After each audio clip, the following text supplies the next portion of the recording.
नमस्कार दोस्तों, आप सभी का स्वागत है हमारे YouTube चैनल BCS एकेडमी पर। जैसा कि आप स्क्रीन पर देख पा रहे हैं कि फिजिक्स से रिलेटेड हस्तलिखित नोट्स जो कि आप कक्षा 11, कक्षा 12, NEET, IIT, navy, air force, NDA, RPSC first grade से रिलेटेड आप हमारे ऐप से प्राप्त कर सकते हैं। हमारा ऐप है BCS एकेडमी और ऐप की लिंक हमने इस वीडियो की डिस्क्रिप्शन में दे रखी है। वहां से जाकर आप सभी विभिन्न प्रकार की कंपटीशन एग्जाम साथ में कक्षा 11 और 12 के फिजिक्स के हस्तलिखित नोट्स प्राप्त कर सकते हैं।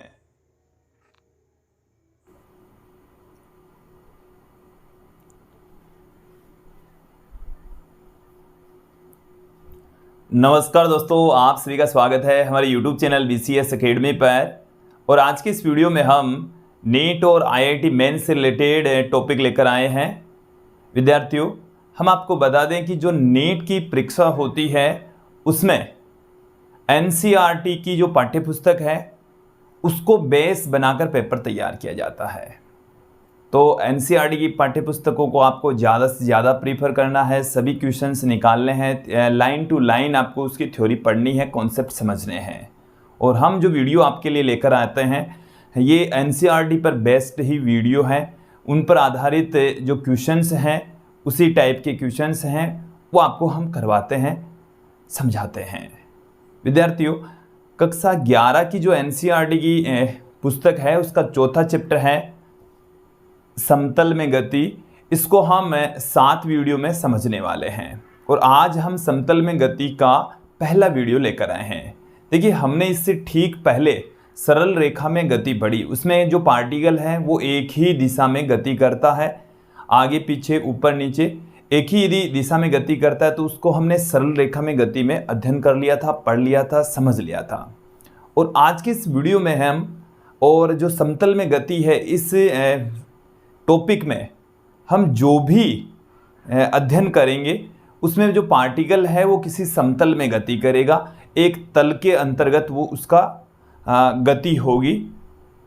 यहाँ पर हम समतल में गति में एक तो हम देखेंगे कि जैसे आज की इस वीडियो में हम समझने वाले हैं कि जैसे हमारे पास में पार्टिकल्स की स्थिति होती है तो उसको हम घटकों में विभाजित करेंगे, समतल में उनकी स्थिति को किस तरीके से प्रदर्शित करते हैं, विस्थापन को कैसे रिप्रेजेंट करेंगे, विस्थापन का अध्ययन करेंगे हम डिटेल से, वेग, एक्सेलरेशन। साथ में जो लास्ट टॉपिक था सरल रेखा में गति, उसमें हमने गति के समीकरण पढ़े।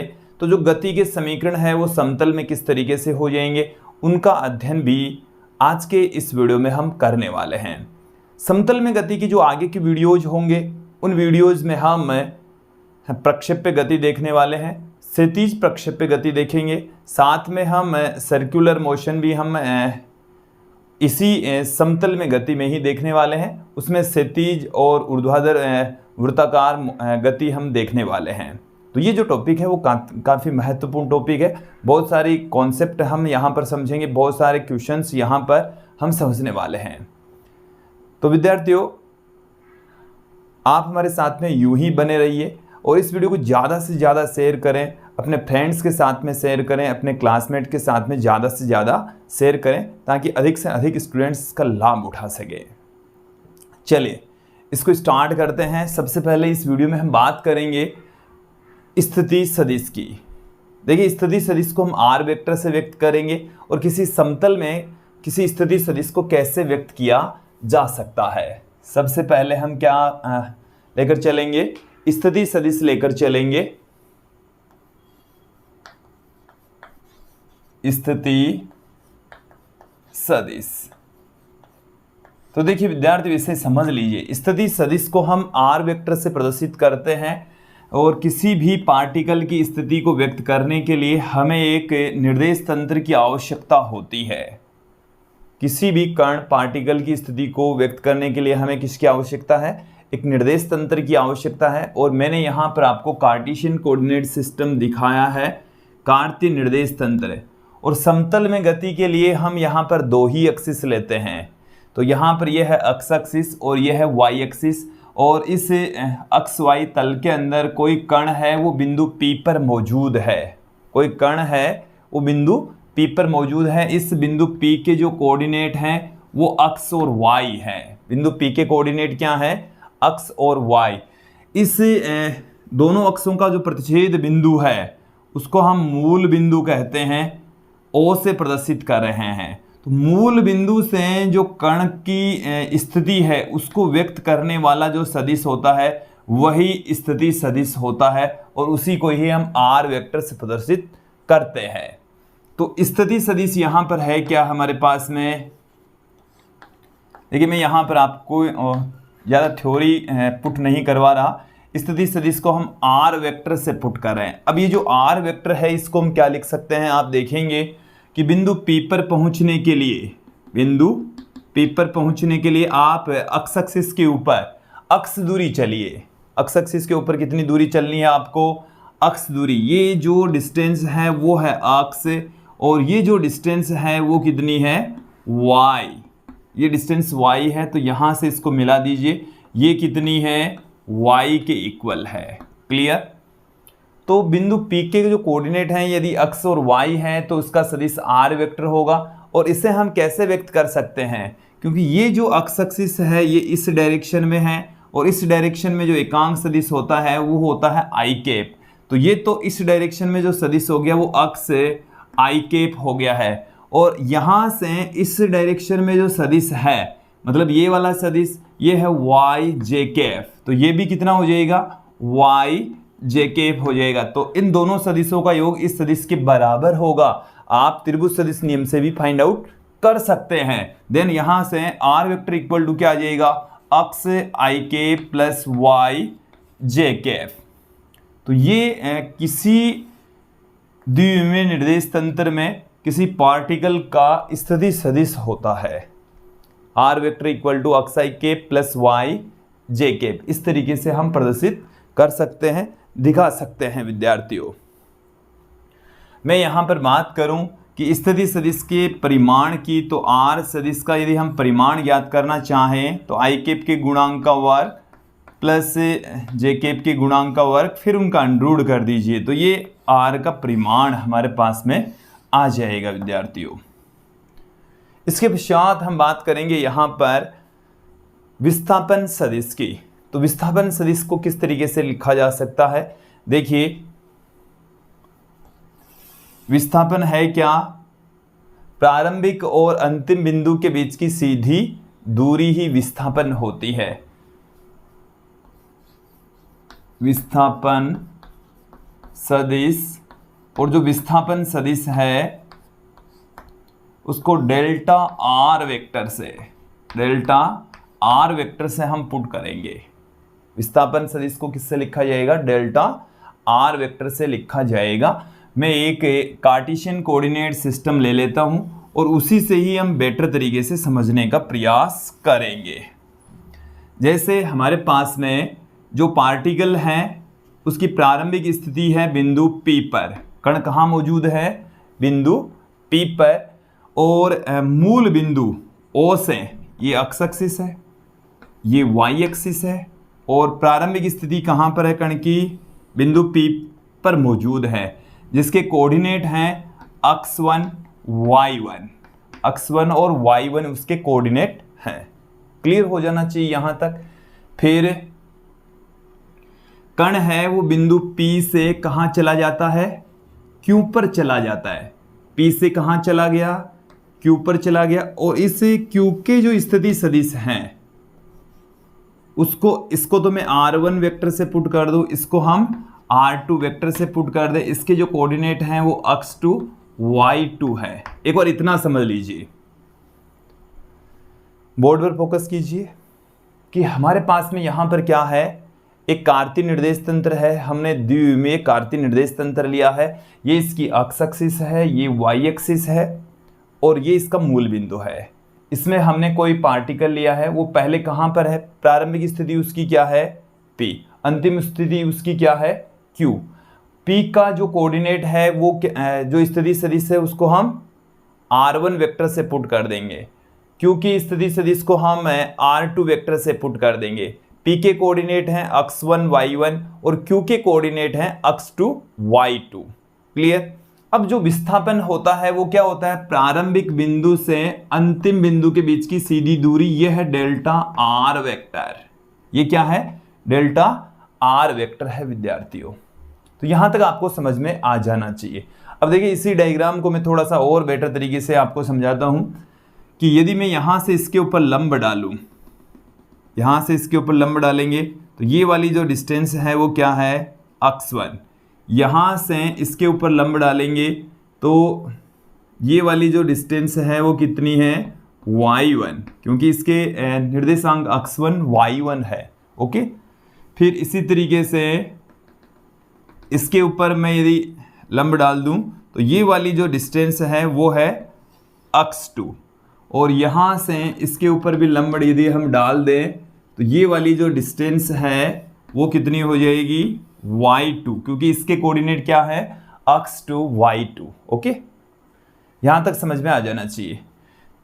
इस स्थिति सदिश डेल्टा आर की वैल्यू यदि आपको निकालनी है तो इस OPQ त्रिभुज कौन सा है, OPQ, इसमें हम त्रिभुज सदिश नियम लगा देंगे। जो ट्रायंगल आप देख रहे हैं OPQ, इसमें हम क्या लगा देंगे, त्रिभुज सदिश नियम। त्रिभुज सदिश नियम क्या कहता है, ये जो समान दिशा में जो सदिश है उनको आप क्या कर दीजिए, जोड़ दीजिए, विपरीत दिशा वाला को बराबर के इक्वल लिख दीजिए, या विपरीत दिशा वाले को माइनस में लेकर 0 के इक्वल पुट कर सकते हैं। दोनों तरीके हैं आपके पास में। चलिए मैं यहाँ से चला हूँ तो R1 वेक्टर आ गया, फिर उसी दिशा में ही क्या है, डेल्टा R वेक्टर है। फिर हम इधर ऐसे पूरा कंटिन्यू चलेंगे, ऐसे यहाँ पर आएंगे तो ये जो हम आ रहे हैं इधर R2 वेक्टर उसकी विपरीत दिशा में है, इसलिए माइनस में R2 वेक्टर, और टोटल कितना करना है, 0 के इक्वल। तो यहाँ से delta R vector equal to कितना आ जाएगा, R2 vector minus R1 vector. ये हमें मिल चुका है, ये प्राप्त हो गया है। तो स्थिति सदिश को हम इक्वेशन नंबर 1 की तरह दिखा सकते हैं। ये आपको ध्यान में रखना है, बार बार हम यूज में लेंगे। देखो मैं यहाँ पर स्थिति सदिश को दिखाया और विस्थापन सदिश को समीकरण 1 के अकॉर्डिंग हम दिखा देंगे। तो समीकरण 1 आप देख रहे हैं वो किसको रिप्रेजेंट कर रही है, विस्थापन सदिश को बता रही है। ओके, अब देखें कि ये जो R1 वेक्टर है, अभी हमने देखा था स्थिति सदिश, तो R1 वेक्टर को हम क्या लिख सकते हैं, x1 ik plus y1 jk। इसी तरीके से R2 वेक्टर को हम क्या लिख सकते हैं, x2 ik plus y2 jk, ऐसे पुट कर सकते हैं। ओके, तो यहां पर इन दोनों की वैल्यू पुट कर दें तो समीकरण 1 से ही हम पुट कर रहे हैं delta R vector equal to R2 की वैल्यू क्या है, x2 ik plus y2 jk minus R1 की वैल्यू देखिए x1 ik plus y1 jk, और इसे हम क्या लिख सकते हैं, इसे क्या लिखा जा सकता है, x2 minus x1 ik plus y2 minus y1 jk, ऐसे हम इसको पुट कर देंगे। यहां तक समझ में आ जाना चाहिए। ओके, तो हम विस्थापन सदिश को ऐसे भी लिख सकते हैं और इसे इस तरीके से भी लिखा जा सकता है, delta x ik plus delta y jk। तो देखिए हमारे पास में विस्थापन सदिश से एक अन्य फॉर्म में आ गया है, यहाँ पर R2 vector minus R1 vector. यदि आपको प्रारंभिक स्थिति सदिश और अंतिम स्थिति सदिश दे रखा है तो विस्थापन सदिश निकाल सकते हैं इक्वेशन नंबर 1 के अकॉर्डिंग, और यदि आपको घटकों में दे रखा है तो इस तरीके से निकाल सकते हैं। आपको निर्देशांकों में दे रखा है तो इससे निकालेंगे। तो अलग अलग फॉर्मेट में यदि दे रखा हो तो इस तरीके से हम विस्थापन सदिश को ज्ञात करेंगे। मैं यहां से इन दोनों से ही विस्थापन सदिश का परिमाण पुट कर रहा हूं। यदि इस फॉर्मेट में यदि हमें विस्थापन सदिश का परिमाण निकालें तो x2 माइनस x1 का square plus y2 minus y1 का स्क्वायर का रूट, क्योंकि आई कैप और जे कैप के गुणांकों का वर्ग करके अंडूड कर दीजिए। और या आप ऐसे भी पुट कर सकते हैं डेल्टा आर बराबर डेल्टा x का स्क्वायर प्लस डेल्टा y का स्क्वायर का रूट। इससे लिख दो, चाहे x2 माइनस x1 ही क्या है, डेल्टा x है, और y2 माइनस y1 ही क्या है, डेल्टा y है। तो ये विस्थापन सदिश का परिमाण हो गया है। अब विद्यार्थियों मैं एक क्वेश्चन आपके लिए रख लेता हूं यहां पर। देखिए हम एक क्वेश्चन यहां पर लेकर चल रहे हैं। देखिए विद्यार्थियों कि हमारे पास में एक 3 डायमेंशनल कोऑर्डिनेट सिस्टम है। हालांकि हम अध्ययन किसका कर रहे हैं, 2 डायमेंशनल कोऑर्डिनेट सिस्टम के लिए हम अध्ययन कर रहे हैं। बट हमने जो क्वेश्चन है वो 3 डायमेंशनल का लिया है। तो इस क्वेश्चन को देखें। क्वेश्चन क्या है, देखिए कि कोई पक्षी है, वो इस बिंदु से उड़कर इस बिंदु पर पहुंच जाता है। ये हमें 2 बिंदु दे रखे हैं जिनके कोऑर्डिनेट दे रखे हैं, ठीक है। और हमें विस्थापन ज्ञात करना है, एकांक सदिशों में विस्थापन। क्वेश्चन क्या है कि कोई पक्षी है, वो इस बिंदु से इस बिंदु तक उड़ जाता है, तो पक्षी का एकांक सदिशों के पदों में विस्थापन ज्ञात कीजिए। एकांक सदिशों में विस्थापन आपको ज्ञात करना है। क्वेश्चन समझ में आ गया होगा कि पक्षी उड़ रहा है, इस बिंदु से इस बिंदु तक जा रहा है, हमें एकांक सदिशों में उसका विस्थापन ज्ञात करना है। तो देखिए इसको हम, ये प्रारंभिक बिंदु है, इसका स्थिति सदिश हम इस प्रकार से लिख सकते हैं -3 आई कैप प्लस में 4 जे कैप माइनस में 3 के कैप। इसी तरीके से R2 वेक्टर बराबर हम क्या लिख सकते हैं, 7 I cap minus 2 J cap minus 3 K cap. विस्थापन सदिश क्या होता है, विस्थापन सदिश अभी हमने आपको बताया है, फॉर्मूला अभी यहाँ पर ही छपा था, delta R vector equal to R2 vector minus R1 vector. दोनों की सिंपल से सीधी तरीके से वैल्यू पुट करनी है, आंसर मिल जाएगा। तो यहाँ से delta R vector equal to क्या आ जाएगा, R2 वेक्टर कितना है 7 I cap minus 2 J cap minus 3 K cap, ये है R2, माइनस में R1 कितना है -3 आई कैप प्लस 4 जे कैप माइनस में 3 के कैप। देन यहाँ से कितना आ जाएगा, माइनस माइनस प्लस हो जाएगा, 7 और 3 हो जाएगा 10 आई कैप, और ये माइनस का 4 जे कैप और माइनस का 2 यहाँ है तो 6 जे कैप हो गया, माइनस का 3 K cap, minus minus plus हो गया। तो ये इतना ही आना है। ये डेल्टा आर वेक्टर हमें मिल चुका है, आई कैप जे कैप और के कैप, मतलब एकांक सदिशों के पदों में मिल चुका है। और इसी क्वेश्चन का ये सॉल्यूशन है। और यदि हमें परिमाण पूछा जाता तो इसका आंसर कितना हो जाता, 10 का स्क्वायर प्लस -6 का स्क्वायर, -6 का स्क्वायर का रूट तो 100 प्लस में 36 का रूट आ जाता, अंडरूट में 136 मीटर आ जाता, अंडरूट में 136 मीटर आ जाता। तो विद्यार्थियों ये था विस्थापन। अब हम देख लेते हैं यहां पर वेग। विद्यार्थियों अब हम वेग सदिश लेकर चलेंगे। हमने सबसे पहले इस वीडियो में स्थिति सदिश देखा, फिर विस्थापन सदिश देखा। अब हम बात करते हैं वेग सदिश की। देखिए वेग सदिश का मतलब क्या है, वेग को हम सदिश के रूप में व्यक्त करेंगे, 2 डायमेंशनल सिस्टम में व्यक्त करेंगे।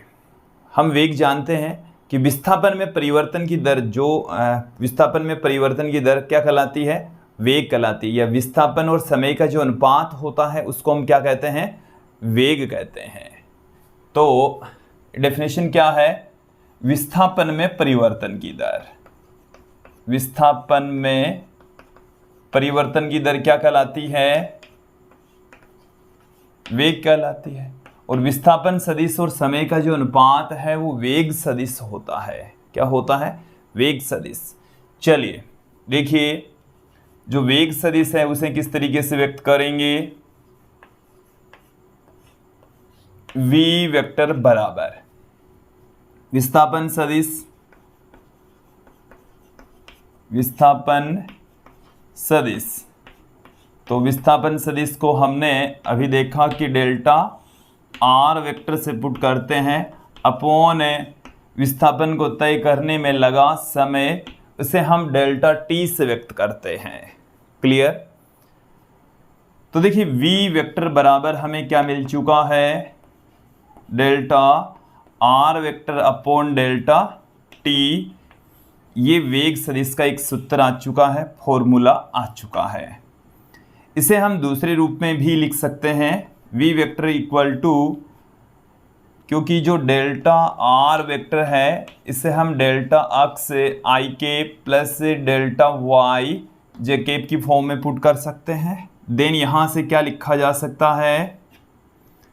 Delta x upon delta t i cap, क्योंकि इसमें भी भाग लगना है, plus delta y upon delta t j cap. तो इस फॉर्म में delta x upon delta t ये वेग का अक्स दिशा में घटक है। ये है अक्स दिशा में स्थिति में परिवर्तन, तो अक्स दिशा में वेग हो गया है। ये है y दिशा में वेग, तो vy हो गया है। और वेग को हम इस तरीके से भी प्रदर्शित कर सकते हैं, लिख सकते हैं। क्लियर? ये समझ में आ जाना चाहिए। देखिए ये जो वेग है इसे हम दूसरे तरीके से, यहाँ तक आपको समझ में आ गया है तो देखेंगे, एक एक करके समझेंगे कि ये हमारे पास में है v vector equal to delta r vector upon delta t। और डेल्टा t जब बहुत छोटा होता है तो उस वेग को हम तात्क्षणिक वेग कह देते हैं। देन उस कंडीशन में इसे हम क्या लिख देंगे? v vector equal to limit delta t tends to 0 delta r vector upon delta t। और इस स्थिति में इसको हम अवकलन की फॉर्म में पुट करेंगे dr वेक्टर अपॉन dt। तो स्थिति में परिवर्तन की दर क्या कहलाती है? वेग कहलाती। ये तात्क्षणिक वेग के रूप में आ गया है। इसे हम ऐसे भी लिख सकते हैं, इसमें भी यदि हम लगा दें v वेक्टर इक्वल टू, तो ये हमें क्या मिल जाएगा? v vector equal to limit delta t tends to 0 delta x upon delta t i के plus limit delta t tends to 0 delta y upon delta t j cap. और इसे हम क्या लिख देंगे? v अक्स i के plus v y j cap, इस form में पुट कर देंगे। ये हमने फॉर्म पहले ही बता दिया आपको। देखिए इसका मतलब क्या है? जो वेग है उसको हमने घटकों के रूप में लिख दिया। आई केप दिशा में घटक है वी एक्स और जे केप दिशा में जो घटक है वो है वी वाई। क्लियर? इसे आप इस ग्राफ के जरिए समझें। ये हमारे पास में कार्टेशियन कोऑर्डिनेट सिस्टम है। ये एक्स एक्सिस है, ये वाई एक्सिस है। एक्स एक्सिस दिशा में जो एकांक सदिश हैं वो हैं आई केप और वाई एक्सिस दिशा में जो एकांक सदिश हैं वो है जे केप। और जो वेग है वो इधर है वी वेक्टर। ठीक है, तो इस दिशा में इसका जो घटक है वो है वी एक्स, इस डायरेक्शन में जो घटक हैं वो हैं वी वाई। ये एंगल में यदि थीटा मान लूं, ये एंगल थीटा मान लूं, तो ये भी जो वैल्यू है वो वी वाई की इक्वल होगी। तो टेन थीटा बराबर कितना आएगा? टेन थीटा बराबर v Y upon v x आएगा। ऐसे हम दिखा सकते हैं, या थीटा बराबर ऐसे भी दिखाया जा सकता है, tan inverse v Y upon v x, ऐसा दिखाया जा सकता है। ये मैंने यहाँ पर एक क्वेश्चन छाप रखा है। अब इस क्वेश्चन का सॉल्यूशन भी यहाँ पर हम देखेंगे। यहाँ तक आपको इसकी थ्योरी समझ में आ जानी चाहिए, कॉन्सेप्ट समझ में आ जाना चाहिए। फिर हम इस क्वेश्चन को भी देख लेते हैं। देखिए इस ट्राइंगल से मैंने टेन थीटा लंब बट्टे में आधार करके टेन थीटा बराबर v Y upon v x लिखा है। ठीक है, तो थीटा बराबर tan inverse v Y upon v x हो जाएगा। यदि ये समझ में आ गया है तो इस क्वेश्चन को देखें। हमें एक क्वेश्चन दे रखा है और इस क्वेश्चन में ये बता रखा है कि कोई कण है, उसका स्थिति सदिश r vector equal to 3t i के प्लस 2t स्क्वायर जे के प्लस 5k के है। और यदि कण t बराबर 1 सेकेंड पर, ऐसे यहां t के आगे क्वेश्चन मार्क लगा दिया हमने, t बराबर 1 सेकेंड पर आपको वेग की दिशा निकालनी है और दूरी को मीटर में मापा गया है।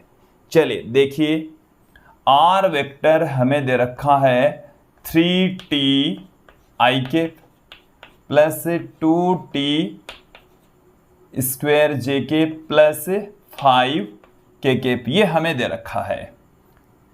अब यदि हम वेग निकालना चाहें तो D R vector upon d T करना पड़ेगा। इसको हमें टी के रेस्पेक्ट डिफरेंशिएट करना पड़ेगा। अब देखो डिफरेंशिएशन हमने आपको अच्छे से समझा दिया है और उनको लगातार रिवाइज करते रहिए। अवकलन समाकलन का रिवीजन थोड़े थोड़े दिनों बाद में करते रहना चाहिए ताकि भूले नहीं हम। अब यहाँ पर 3 तो कांस्टेंट है, टी का करेंगे तो 1 हो जाएगा, 3 का करेंगे तो ये तो कांस्टेंट है, टी का करेंगे तो 1 हो गया, तो 3i केप आ गया। फिर प्लस में 2a टी स्क्वायर का करेंगे तो क्या आएगा 2t, ये जे के 5 का 0 हो जाएगा, ये तो 0 हो ही गया है। v वेक्टर इक्वल टू कितना निकल कर आ गया 3i केप प्लस 4t जे केप, ये आ गया। हमें पूछा है t बराबर 1 सेकेंड पर, t बराबर 1 सेकेंड पर वेग क्या हो जाएगा, v vector equal to 3i cap, t का मान आप 1 रख दीजिए तो 4 जे केप, ये आ गया। तो देखो ये जो वैल्यू आई है वो वी एक्स आई के प्लस वी वाई जे केप वाली फॉर्म में ही आई है। हमें पूछा है t बराबर 1 सेकेंड पर v की दिशा, देन यहां से क्या आ जाएगा थीटा बराबर, या मैं टेन थीटा बराबर लिख दूं, टेन थीटा बराबर क्या है वी वाई अपॉन में वी एक्स। तो y वाला घटक तो 4 है और x वाला घटक कितना है 3, और किसी ट्रायंगल में ये एक समकोण त्रिभुज यहां पर बन जाएगा। लंब तो कितना है, लंब है यहां पर 4, आधार 3, ये 90 डिग्री, तो ये कितना होगा 5 होगा, ये कितना होगा 5 होगा। आगे की बात समझ में। और ये वाला एंगल 53 डिग्री होगा, ये 90 डिग्री होगा और ये 37 डिग्री होता है विद्यार्थियों। जब भुजा किसी त्रिभुज की 3, 4, 5 है तो एक कोण 90 डिग्री होगा, एक 53 डिग्री, एक 37 डिग्री। और देखो ये जो 4 इसके सामने वाली बड़ी भुजा है ना, इसके ठीक सामने ये 53 है, ये 37 है ना, इसको क्लियर कर लीजिएगा। तो यहाँ पर थीटा बराबर कितना आ जाएगा 53 डिग्री आ जाएगा। थीटा बराबर कितना डिग्री आ जाएगा, कई बार क्वेश्चन में सीधे आपको 53 डिग्री मिलता है, तो ऐसे आपको छोटी छोटी ट्रिक्स आपको ध्यान में रखनी है। 53 डिग्री यहाँ पर इसका सॉल्यूशन हो जाएगा। कई बार यदि मान लो इसी क्वेश्चन में ही आपको ये पूछा जाता कि वेग का परिमाण क्या होगा, तो वेग का परिमाण तो क्या हो जाता वी एक्स का स्क्वायर प्लस वी वाई का स्क्वायर का रूट हो जाता। और वेग का फॉर्मूला ये है तो इसका परिमाण हम इस तरीके से लिखते, ठीक है। और इस तरीके से लिखते तो क्या है 3 का स्क्वायर प्लस 4 का स्क्वायर का रूट, तो हमारे क्या मिल जाता 5 मीटर प्रति सेकंड इसका आंसर मिल जाता। क्योंकि 3 का स्क्वायर हो गया 9, 4 का स्क्वायर हो गया 16, 9 प्लस 16 25, 25 का रूट करेंगे तो 5 आ जाएगा। विद्यार्थियों अब हम लेकर चलेंगे यहां पर त्वरण सदिश, त्वरण सदिश एक्सेलरेशन वेक्टर। जिस तरीके से हमने वेग सदिश पढ़ा, सिमिलर तरीके से त्वरण सदिश होगा। त्वरण क्या होता है, वेग में परिवर्तन की दर को हम त्वरण कहते हैं।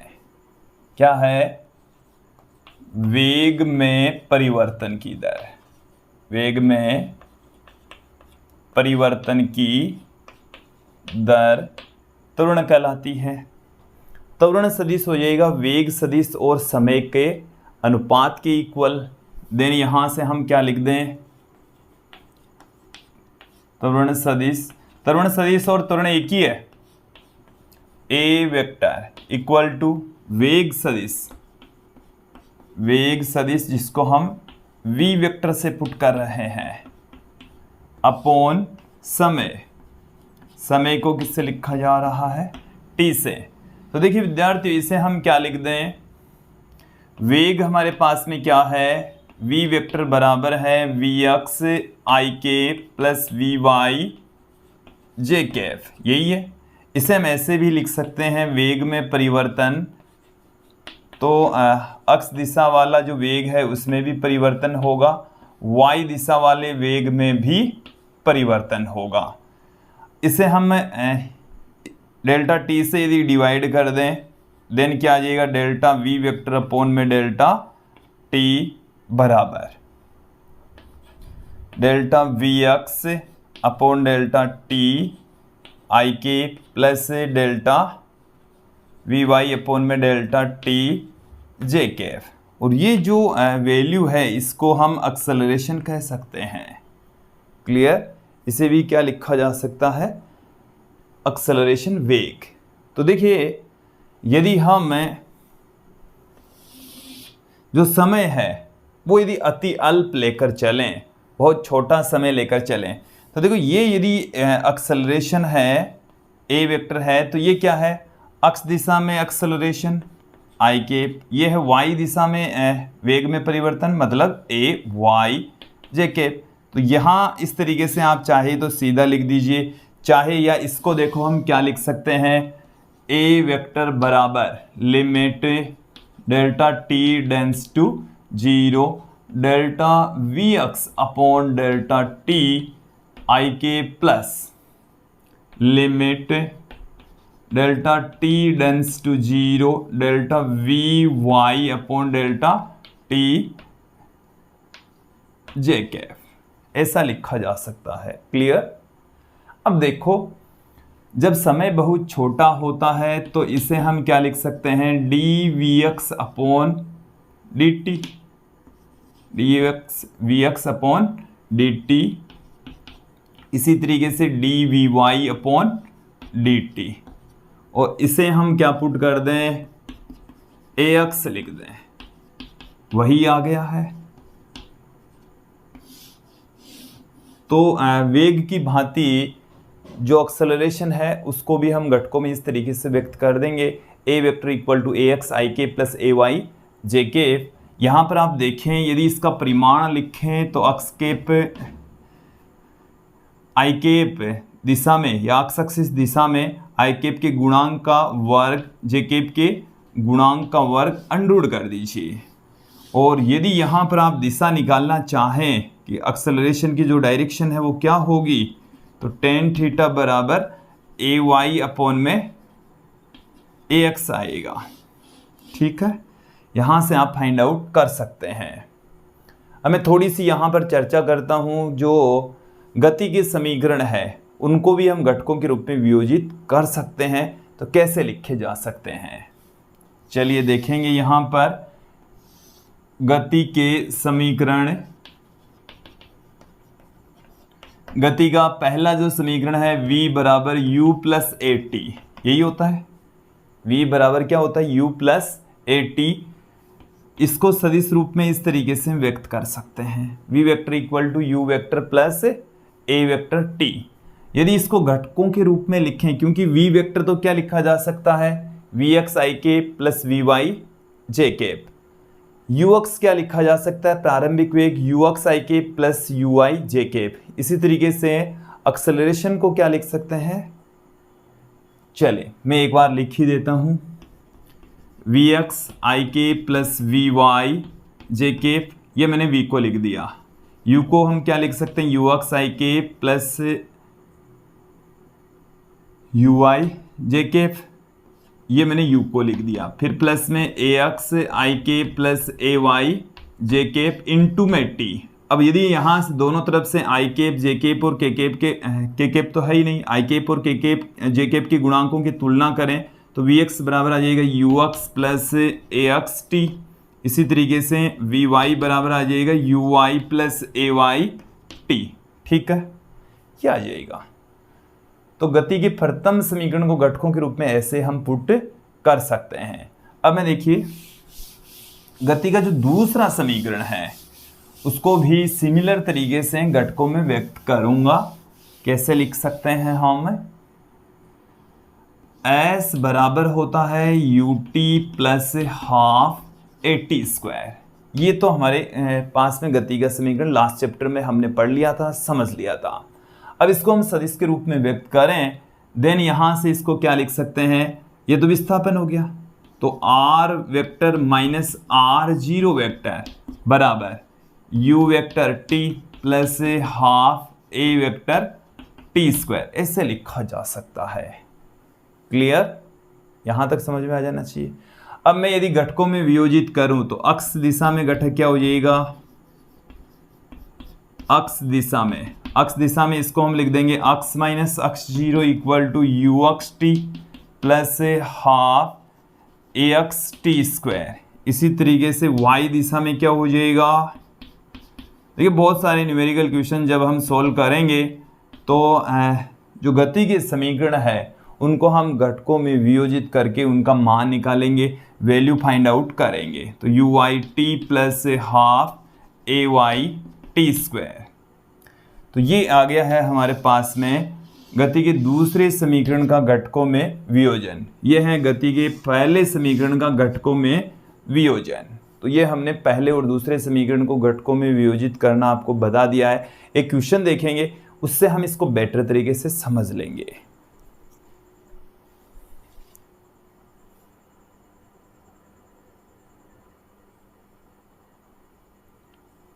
विद्यार्थियों, एक क्वेश्चन हमारे सामने है कि कोई कण t बराबर 0 क्षण पर मूल बिंदु से 5 आई केप मीटर प्रति सेकंड के वेग से चलना प्रारंभ करता है तथा अक्षवाई समतल में उस पर 3 आई के प्लस 2 जे के मीटर पर सेकंड स्क्वायर एक्सेलरेशन कार्य करता है, जिस पर कण का अक्ष निर्देशांक जिस क्षण पर कण का अक्ष निर्देशांक 84 मीटर है तो उसी क्षण पर उसका y निर्देशांक क्या होगा? मतलब जब अक्ष कोऑर्डिनेट है वो 84 मीटर है तो y कोऑर्डिनेट पूछा है, y की वैल्यू हमें यहां पर ज्ञात करनी है। साथ में क्या ज्ञात करना है? उस क्षण पर कण की चाल क्या होगी, कण की चाल भी निकालनी है। तो देखिए पहले तो क्वेश्चन में क्या क्या दिया हुआ है वो देख लेते हैं, एक एक करके इसको समझ लेते हैं। मूल बिंदु से कण स्टार्ट हो रहा है, उसका प्रारंभिक जो वेग है u वेक्टर, ये है यू एक्स आई के प्लस यू वाई जे केप, और ये हमें दे रखा है 5 I cap. It means U X बराबर हमें कितना दे रखा है? 5 मीटर प्रति सेकेंड, और यू वाई बराबर कितना दे रखा है? 0 मीटर प्रति सेकेंड। हमें एक्सेलरेशन भी दे रखा है ए वेक्टर इक्वल टू 3 आई के प्लस 2 जे के मीटर पर सेकेंड स्क्वायर, क्योंकि एक्सेलरेशन को हम ए एक्स आई के plus a Y J cap लिख सकते हैं। देन यहां से ए एक्स तो कितना आ गया है? 3। एक्स कितना आ गया है? 3, और ए वाई कितना आ गया है? 2। ए वाई कितना आ गया है? 2। ए एक्स और ए वाई की ये वैल्यू है। क्लियर? अब देखें विद्यार्थियों, हमें क्या कहा गया है कि जब अक्ष कोऑर्डिनेट कितना हो? 84 मीटर, तो वो अक्ष कोऑर्डिनेट कौन से समय पर 84 मीटर है ये हम देख लेते हैं। तो इसके लिए हम क्या करें? गति के द्वितीय समीकरण का प्रयोग करें अक्ष दिशा में। अक्ष दिशा में गति का जो दूसरा समीकरण है वो क्या हो जाएगा? अक्ष बराबर यू अक्ष टी प्लस 1/2 ए अक्ष टी स्क्वायर। अक्ष का मान कितना? 84। तो यू अक्ष कितना है क्वेश्चन में? 5। टी हमें पता नहीं है, प्लस हाफ ए एक्स कितना है? ये रहा, इसी से ही हमने कंपेयर करके एक्स की वैल्यू लिखी है 3 टी स्क्वायर। इसको इधर गुणा कर देंगे तो 3t² plus 10t plus minus में आ जाएगा 168 बराबर 0। देखो 168 को 3 से गुणा कर लेंगे और फिर हम इस 10 के 2 टुकड़े करेंगे, ऐसे 2 टुकड़े करेंगे कि गुणा में 168 गुणा 3 आ जाए और जोड़े तो 10 आ जाए। तो देखो यहाँ से जब आप कैलकुलेट करेंगे तो 28t माइनस 18t, तो हमें क्या मिल जाएगा, यहाँ से t कॉमन ले लेंगे तो 3t प्लस 28 माइनस में यहाँ से 6 कॉमन ले लेंगे तो 3t प्लस 28 बराबर 0। 3t plus 28 into t minus 6 equal to 0 और t बराबर 6 सेकंड पर जो कण है उसका अक्स कोऑर्डिनेट है वो 84 होगा, क्योंकि t का मान माइनस में नहीं हो सकता, प्लस में होगा तो t बराबर 6 सेकंड पर होगा। अब y कोऑर्डिनेट निकाल लेते हैं, y का मान कितना होगा, तो y बराबर क्या होगा, UIT plus half AYT²। UI की वैल्यू क्वेश्चन में कितनी दे रखी है, 0, तो 0 इंटू 6 प्लस 1/2। AY की वैल्यू कितनी दे रखी है, 2, तो 2 6 का स्क्वायर, 2 से 2 कैंसिल हो गया, 6 का स्क्वायर कितना आ गया, 36, तो y की वैल्यू आ गई है 36 मीटर। तो जब अक्स 84 मीटर है तो y उसी क्षण पर कितना होगा, 36 मीटर होगा। क्लियर हो गया। हमें निकालना है वेग। वेग बराबर क्या होता है विद्यार्थियों, वेग बराबर v बराबर होता है u प्लस AT। u कितना है, u क्वेश्चन में ये रहा 5i, फिर प्लस में a कितना है, ये रहा 3i प्लस 2j। उसी क्षण पर निकालना है तो t का मान कितना लिखना है, 6। तो यहाँ से 6 को 3 से गुणा करेंगे 18, 18 और 5 कितना हो गया, 23i हो गया। फिर प्लस में j कितना हो गया, 12j हो गया। क्लियर। v का यदि आपको परिमाण चाहिए, चाल कितनी है, देखो यदि सदिश के रूप में तो ये हो गया, परिमाण के लिए 23 का स्क्वायर प्लस 12 का स्क्वायर का रूट कर दीजिए। 23 का जो स्क्वायर है वो कितना हो जाएगा, 529 प्लस 144 का रूट। यहाँ से कितना आ जाएगा विद्यार्थियों, जब आप कैलकुलेशन करेंगे तो इसकी वैल्यू हमारे पास में निकल कर आ जाएगी। इसका परिमाण हमारे पास में लगभग ये आ गया है अंडर में 673 और ये लगभग में आ गया है 26। 676 होता तो पूरा 26 आ जाता, तो ये 673 है, तो ये लगभग 26 मीटर प्रति सेकंड इसका वेग होगा। क्लियर।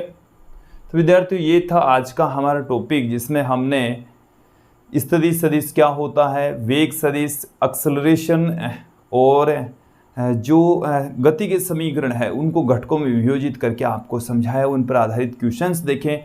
आज के इस वीडियो में इतना ही। जल्द ही हम अगला वीडियो लेकर लौटेंगे। काफ़ी महत्वपूर्ण वीडियो होगा, प्रक्षेप्य गति से रिलेटेड वीडियो हम लेकर लौट रहे हैं। आज के इस वीडियो में इतना ही। धन्यवाद दोस्तों।